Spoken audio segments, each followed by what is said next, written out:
Ladies and gentlemen, please welcome the moderator of the next session, Jan Macháček.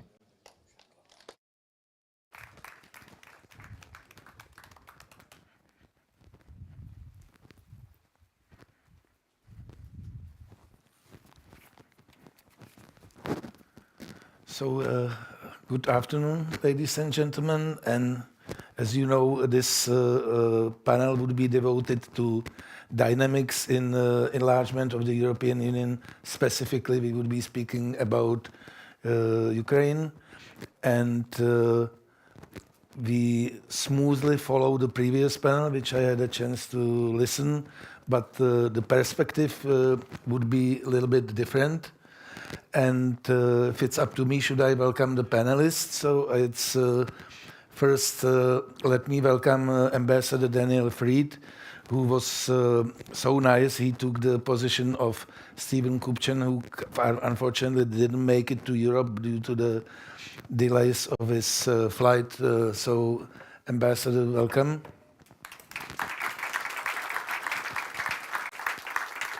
We have a very distinguished speaker from Ukraine, Kira Rudik. She is a member of Ukrainian parliament, obviously, very well-known figure, and she is, by the way, also a vice chairman of ALDE party. So you know that ALDE party is not only European faction, but it's a pan-European party.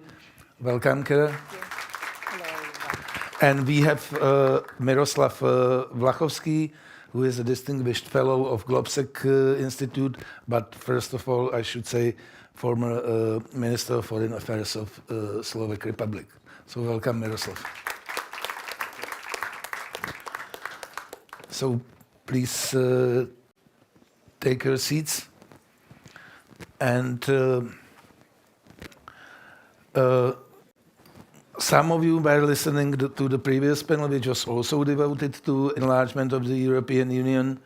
But perhaps this panel would be different, that it will have a different perspective. So perhaps it would be great to start with Daniel Fried, because he can give us an outer sort of perspective, because we Europeans tend to be too absorbed by our insight into our own matters. So we focus a lot, obviously, on the opening the basic treaties of European Union, or not opening the basic treaties if we want to enlarge the European Union. So we also are obsessed, obviously, with agriculture policy. Is it possible to include such a huge agriculture superpower like Ukraine into the system of European agricultural policy, which is consuming still most of the EU budget, etc. But it struck me the last panels, whereas all of us, or most of us, enthusiastically welcome chance to provide EU membership to Ukraine, basically like a reward for its heroic struggle against Russian aggression. But on the other hand, when previous moderator was asking participants and listeners who somehow supports quick enlargement and quick membership of Ukraine in the EU, there were only a few people raised their hands. So it's very paradoxical. So once again, I would like to ask Dan Fried for his American perspective into our European issues. Well, thank you. Not all Europeans, and certainly not all people in the European Union structures, would welcome American advice on enlargement. So I have to be modest. It's a European Union decision, and it's a tough decision. The stupidest American position is to say, as was written in an article recently in Foreign Affairs by somebody high up in the Trump world, that the EU ought to let Ukraine into the EU without conditions. Just do it as an act of will, which would go over very badly in Brussels because it has consequences. You talked about agriculture, and there are lots. Ukraine meeting EU standards is not going to be simple or easy. So Americans should just shut up. That's point one, okay? Point two is that Ukraine joining the European Union is part, and a necessary part, as it turns out, of building a Europe whole, free, and at peace, which is a shared objective, and has been a shared objective from Washington, Brussels, and all the European capitals since the late 1940s. It really matters. And Ukraine, we've tried Ukraine in a gray zone, and look what we got for it. Ukraine has been fighting for their freedom and ours and for common values. So part one, the Americans should shut up. Part two, it's a big issue. And it's more than just meeting the acquis. It's an issue of Europe and Ukraine's place in Europe, which is important to everybody's security. And the third point is that Ukraine is going to have to transform itself. And before the big war started, a lot of Ukrainians were saying that they were unhappy with Bankova's lack of energy and reforms. Then the big war started, and Ukraine is fighting for its life. But it will still have to meet the EU acquis. And you can't negotiate it, it's got to do it. But it's not just the technocratic, detailed negotiations. I'm not Ukrainian, but a lot of Ukrainians have told me that when the war is over and Ukraine has survived, Ukrainians will insist on a country that is worthy of the sacrifice they have made. And in that, I have the deepest sympathy. I think they're absolutely right. And so this is a momentous issue. And it's an issue which is necessary because Ukraine in a gray zone is a green light for further Putin's aggression. That goes also for NATO. Gray zones don't work. And last point, yes, bringing Ukraine into the EU is tough. But Ukraine is not a population of 150 million. It's about the size of Poland in terms of population. And Poland's part of the EU. Was that the end of the world? Did it traumatize everybody? Yeah, it was a strain on the budget, and that can be worked out. What happened in Europe after 1989 was a miracle that no one expected until it was upon us. And so Ukraine joining Europe, is that really so hard to imagine? Since if you look at Europe from the perspective of 1975, we've already done things which were considered impossible. So, discount what I say because I'm an American and we don't get a vote, we shouldn't have a vote. But you asked my views, so I gave them. Okay, so I would like to ask Kira now. Could you tell us a little bit more about how Ukrainians are looking at this matter, about the state of your also country's preparedness for the membership and realistic horizons about membership? I don't myself like if someone is patronizing or teaching Ukrainians like what should they do about corruption and democracy and press plurality and this and that, because this is a country in the middle of the war, and it's not easy to keep everything by the book. Yeah. So could you tell us more about how Ukrainians are reflecting their realistic chances as far as the EU membership is concerned? Thank you so much, and hello everyone. It's a pleasure and privilege to be here. First of all, I would like to comment on something that you colleagues said. It struck me that you are pointing out at Ukraine as an agricultural superpower. Well, we are looking at ourselves as agricultural, digital, and security superpower. So please add that every time you mention us, because I think not only these are our very strong sides, but these directions will also create certain issues during the EU integration, where some of the EU legislation and progress is not ready. For example, from what we see right now, Ukrainian digitalization of the governmental services, of the everyday life, are much further than for many of the EU states.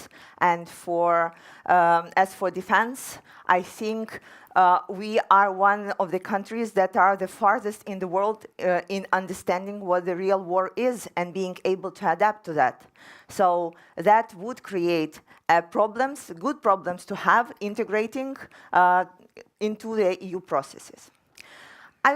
I think today many of my colleagues from Ukrainian parliament were talking about issues and progress from the political point of view in terms of Ukrainian integration. I think it will be worthwhile to tell you a little bit of what's going on in the country in this matter. So, first of all, at the very beginning of the full-scale invasion, when so many people were becoming volunteers and were going to the front, there were two flags that they were tying to their backpacks: Ukrainian flag and European flag. And it struck me as a politician at that time, because I remember how worried we were getting the candidacy to European Union, and I was thinking that if we would be unable to commence these negotiations, what would we tell to our people who are fighting at the front? That they are fighting under their own flag? And so then, probably the first positive news since the beginning of full-scale invasion was when we got the candidacy to European Union. And I remember how people were really cheerful. And still as of right now, so many Ukrainians not only are absolutely sure that we should be getting into European Union soon, but they are kind of feeling that we are somewhere there. My dad lives in the rural area in the western Ukraine, and because we had so many good news of candidacy status, then getting the opening of the negotiations, then some progress, visits, and statements from our leaders and our friends, if you ask him or many others, they would tell you, oh, well, we are somewhere there, just the paperwork is somewhere in the mail. And I think it's very good because the work is being done and we are able to show Ukrainian people that we as the parliament and the politicians are having it as one of our key goals to get our country to the European Union. We've been pretty successful in executing of what we have promised and what is needed, and showing an exemplary progress in the matter, especially in the situation that we are in. But also that, you know, the really main fuel that we are running on right now in Ukraine is hope. And with many frustrations and pains that are happening every single day, the European integration is one of the positives that are there, and one of the northern stars of our nation having a future, a bright future, and the European future. And so that it's so critically important for us to keep pushing, and no matter what the limitations are and issues are, every time I'm coming back from the conferences like that, I'm talking to our military, and they're asking very simple questions. Are people outside, are they remembering us, and are they welcoming us? And I want to be able to say yes for both, and I'm so grateful for all of that. Thank you, Kira. So, Miroslav, I also have a question for you. Do you think, are we being honest to ourselves that we really mean it seriously with accepting Ukraine into EU family as soon as possible? I am glad I see a Turkish ambassador here who was asking the question in the previous panel. We have this kind of negative example of Turkey applying for such a long time, being a candidate for such a long time. The question from current perspective is, did we ever mean it seriously with Turkey, or we didn't mean it seriously?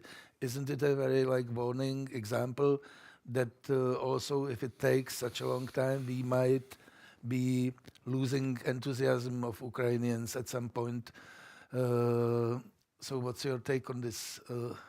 I think it's in opposite way. I think we got a lot of enthusiasm from Ukraine when it comes to enlargement, because if you remember the situation 3 years ago, there was not that much talk about enlargement within the European Union. We set up enlargement policy in 2003 in Thessaloniki summit. And since then, there were 3 rounds of enlargement. The big one in 2004, where Czech Republic, Slovakia was with other countries. Then it was in 2007, Bulgaria, Romania, and then there was one in 2013 when Croatia joined. Yeah, and we promised the Western Balkans countries to join the European Union for more than 20 years, if I count correctly, since Thessaloniki. And there was no impetus for that. And I think the real impetus for willingness to enlarge came with the situation we were facing in Ukraine, and the fact that Russian President Putin decided to invade, and the complete picture of European security has changed, and we have to decide ourselves what kind of the European Union we want to be. Do we want to be a real global player? Do we want to matter in geopolitics?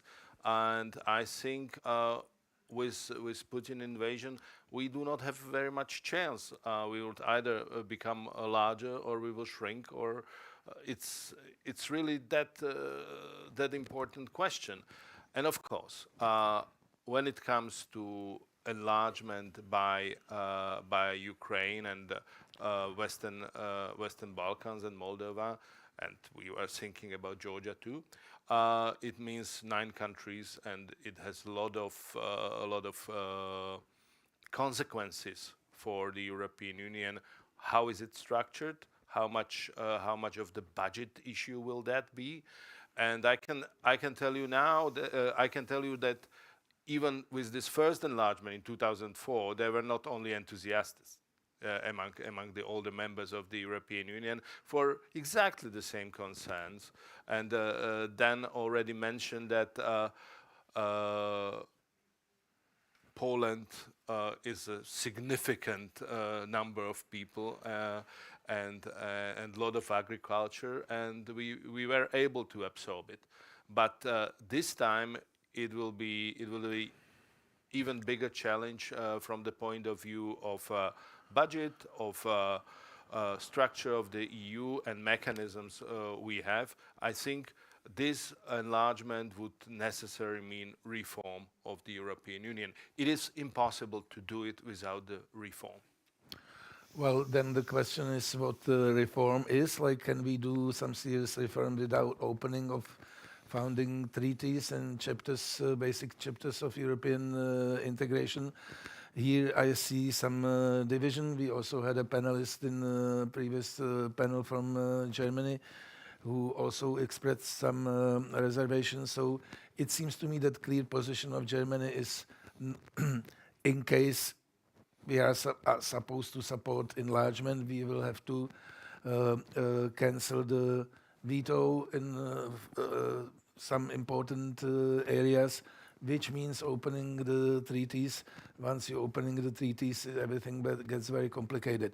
We know that the current Czech government, for instance, is well-known and staunch supporter of Ukraine and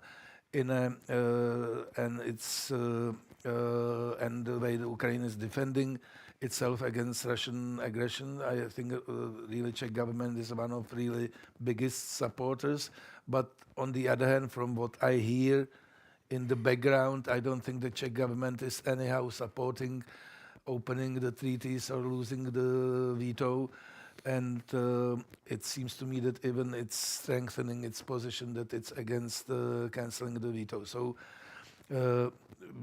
So I am in reality, there is no chance that someone could jump, as far as I understand it, in this waiting line in the front. Like there are countries from the Western Balkans who are supposed to get in earlier. So it's quite complicated from this point of view. So even though you are an American and not a EU citizen, you are a foreign policy expert. So I would like to welcome your remarks on these issues of opening the treaties, and for a lot of people, it's a opening of Pandora's box.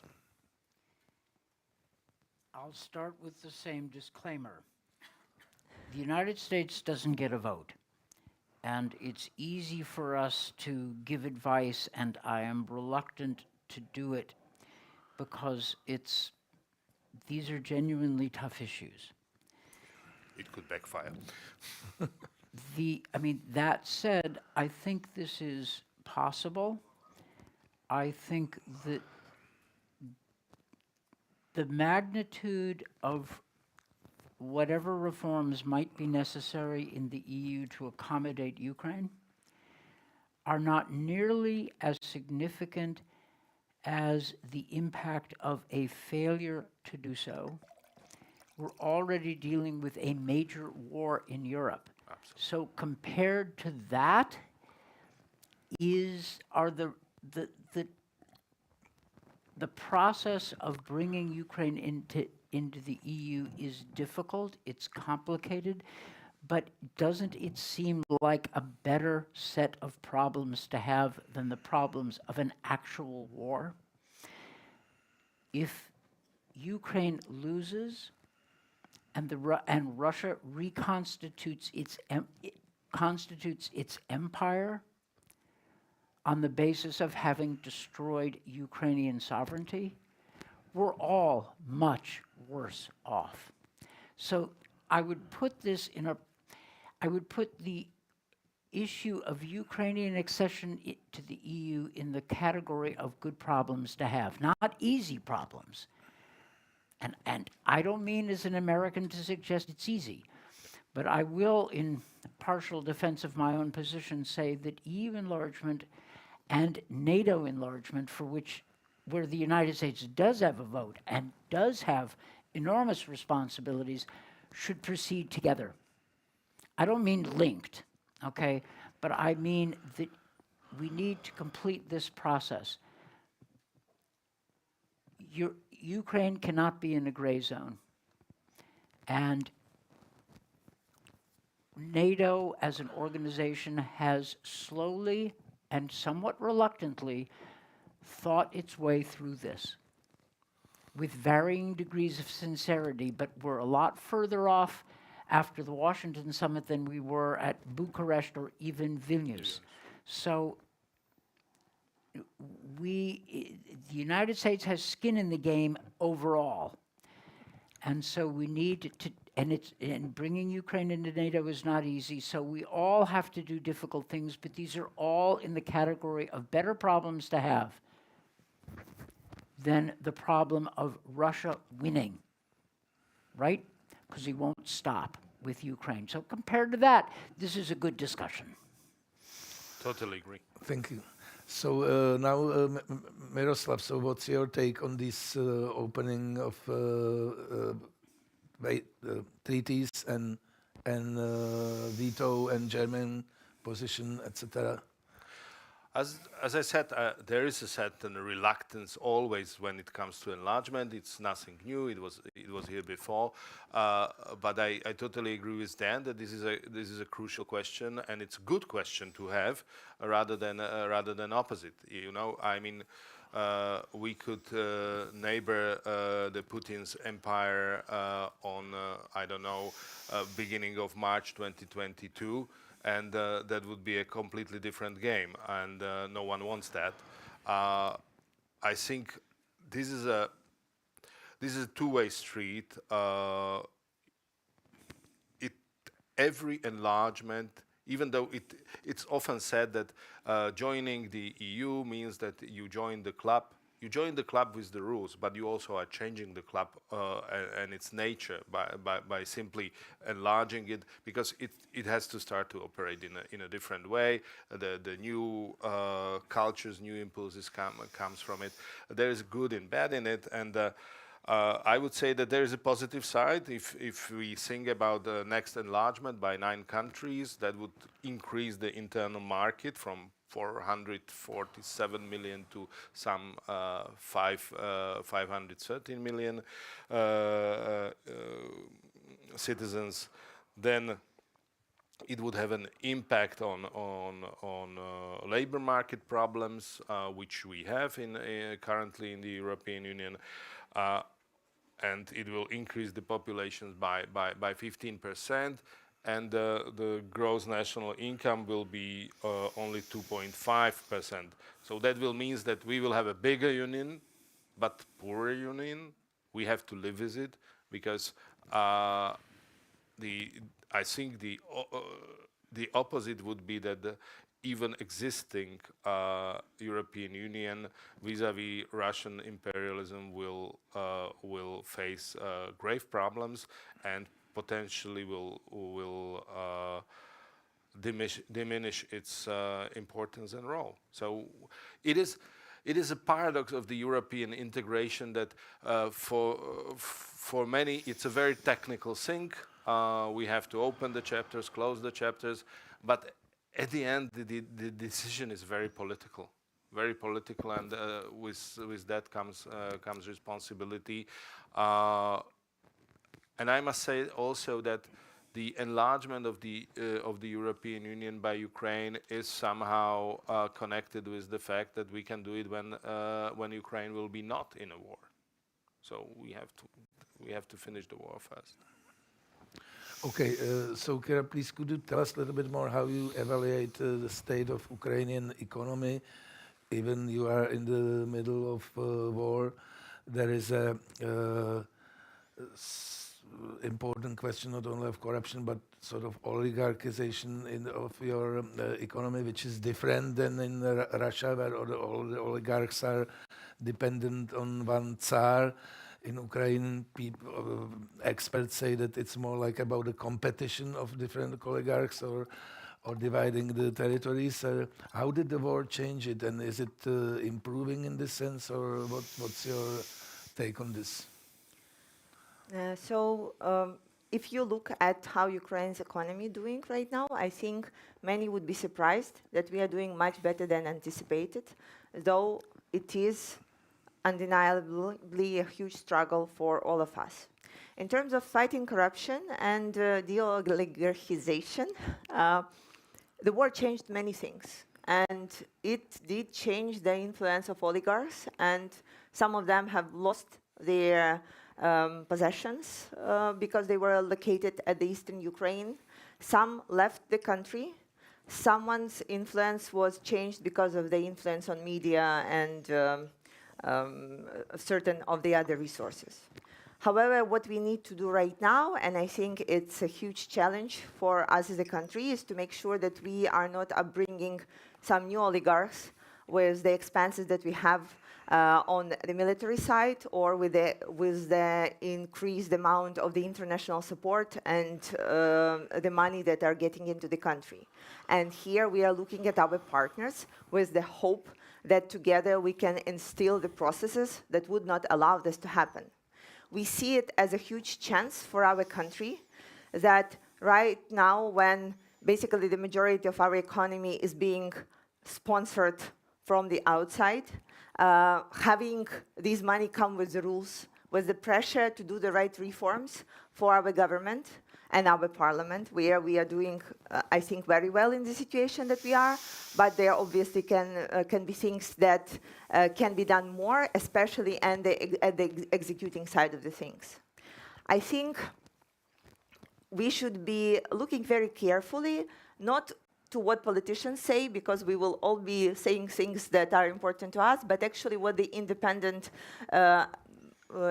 organizations who are assessing our progress in accession to the European Union. And you see, we are right now at the opening charters because we have completed all the previous requirements. We have done things that are written by the book, and right now it's time to execute the things that have been voted for. I want to point one important thing that we all have in common here is that all the issues about Ukraine accessions and fighting corruption and enlargement, and it's all the best possible scenario of what we can think of, right? Yeah. All the other scenarios are much worse. And I think today at this conference, we were talking many times about what will happen when Ukraine wins. And we were not talking enough about what would happen if we lose. And it tears me apart to be bringing this up, but we need to keep this in mind every time we are making this decision and every time there is a delay in political, bureaucratic, military decision on getting us the help that we need. It's still not ruled out, and we are still fighting for our life, for independence, and for being Europeans. And keeping in mind the picture of the future where we are losing and what's happening to European Union, to the United States as a leader of the democratic world, is an important topic and an important matter to keep in mind during the negotiations, during the speeches, and during pushing people to do the right thing. Because though we are absolutely sure that we will win the war, we are not there yet. And we are fighting for the best possible solution, but it's absolutely 100% not given. And for every single day of the delays and discussions and not for the right things not being done right away, we are paying with the lives of our people. Every delay of the Patriot missile system means someone will die today or tomorrow or in 3 days. And it's very important, and I really, really want everyone to remember that. Okay, May I add yes, something? okay. Because I very much agreed with Kira, and because we are sitting in Prague, which used to be capital of my Czechoslovakia, country I was born in, it always reminds me of the situation we've been in 1938, when we were given to Hitler, basically. And I think it was a huge strategic mistake, because all what was in Czechoslovakia became part of the Hitler's machinery and was used later on against Poland. I mean, I don't want to see the repeat of this situation with Ukraine. I think it would be a grave mistake on our part to allow this. Neither do I. I am myself strong believer that it's our sort of moral duty to accept Ukraine, and possibly after it fulfills the conditions as soon as possible.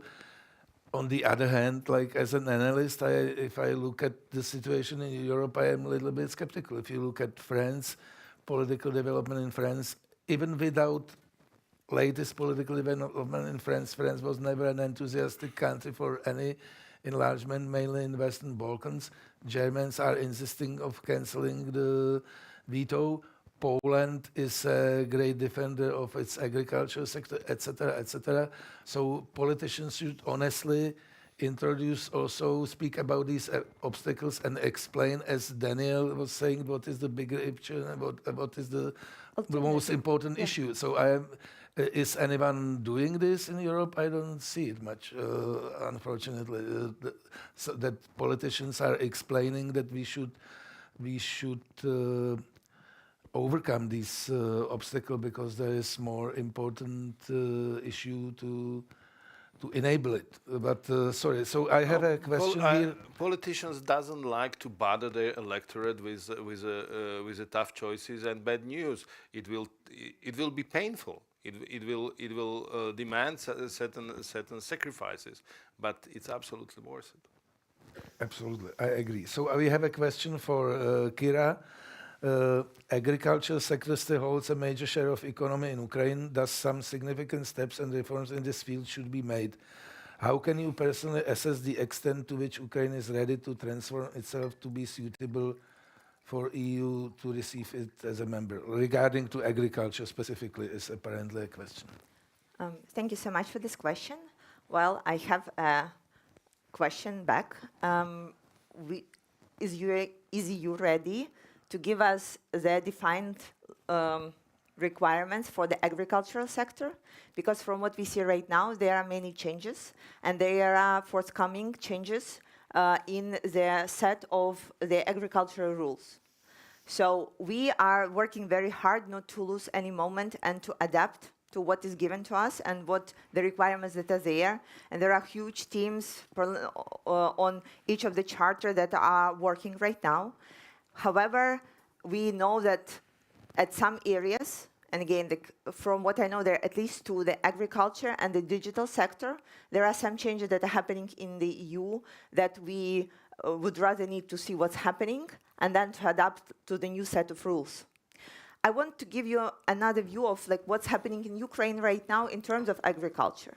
So at least 15% of our territories right now are mined. And so like how do you adapt some of the rules? Do you have the point in the rules of what would you do if your territory is mined?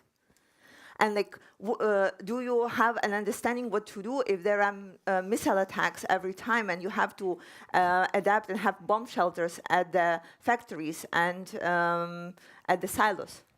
So there are many things that we are adapting from our side, and we will be working very hard to make the necessary changes to become members of EU. But right now it's pretty early to say like where we are, because we are mostly concentrating on the everyday life, on a very simple and complicated matter, survival, every single day, to make sure that we are operating, that our agricultural sector is working, that everyone is working and living their lives and producing, but the main concentration is staying alive.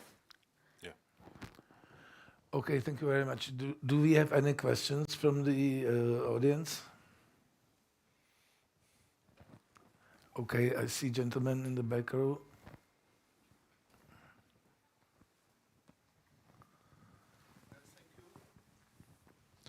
Thank you, David Smoliak, Czech Senate. If the will to open the treaties will not be successful, there probably will be variant of multi-speed Europe, when important things will be managed by like-minded countries. Can it work in multi-speed regime? So perhaps we can start with Miroslav. This is a tough question because we have to be flexible.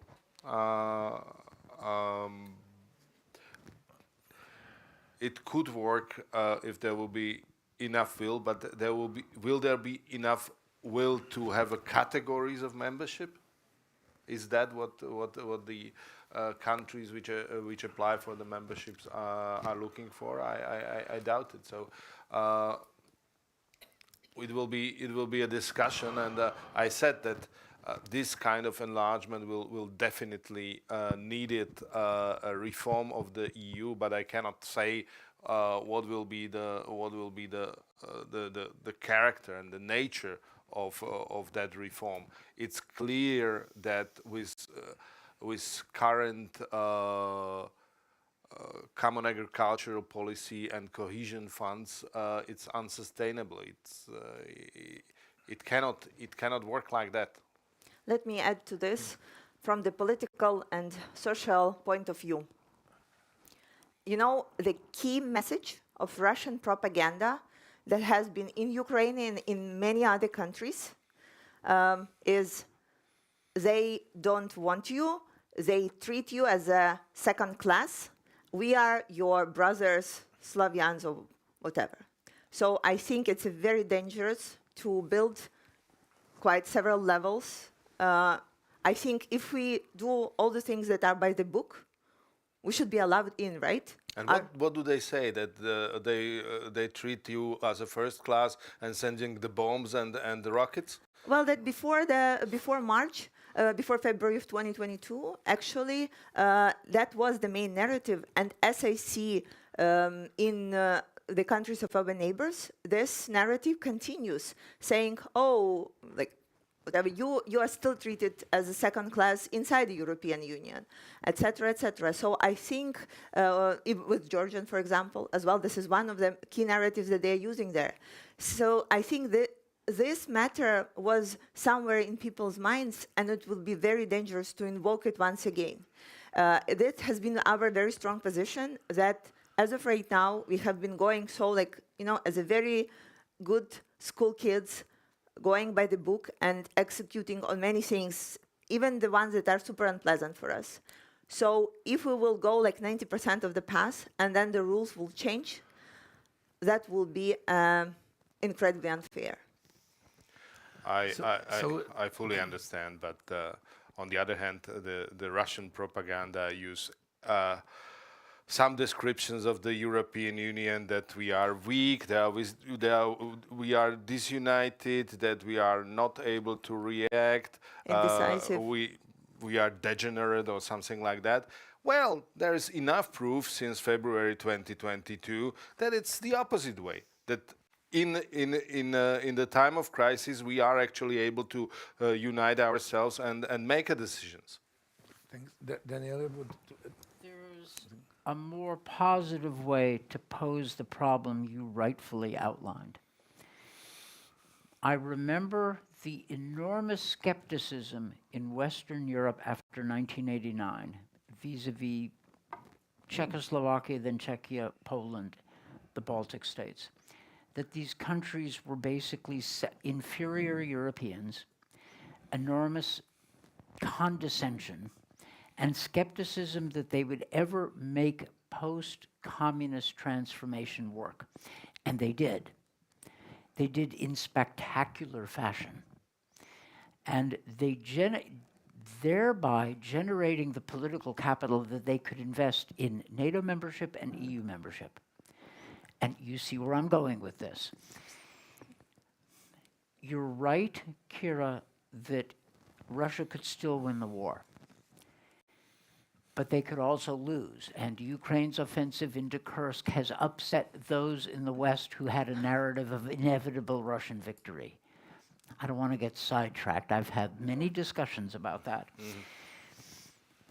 If Ukraine succeeds, and if a successful post-war Ukrainian government is able to launch the transformative changes in the country that the Balts and the Poles did a generation earlier, you will generate the political capital. It looks very different when your growth rates are 5, 7, 8%, which they could easily be in a post-war scenario. And that's, you can change the narrative. The Ukrainians can change the narrative and change the reality. That's not something that people expected in this part of the world. They expected to be the object of great powers. Munich, screwed over by bad political leaders or dumb political leaders, or in the case of my country, absent political leaders. Where were we in 1938?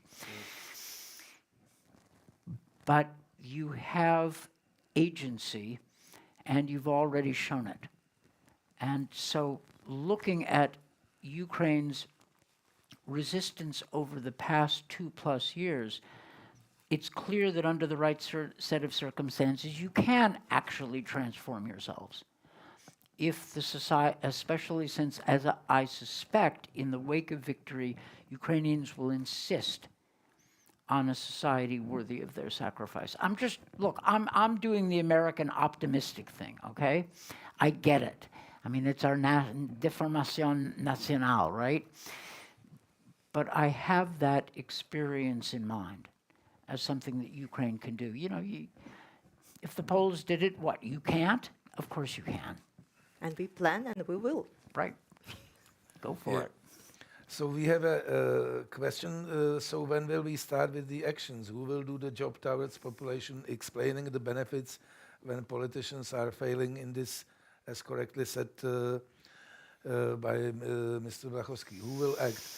So we have a space for a very short response. So perhaps Daniel already responded it just now, actually. So it's more Kira briefly and Vladimir, few sentences.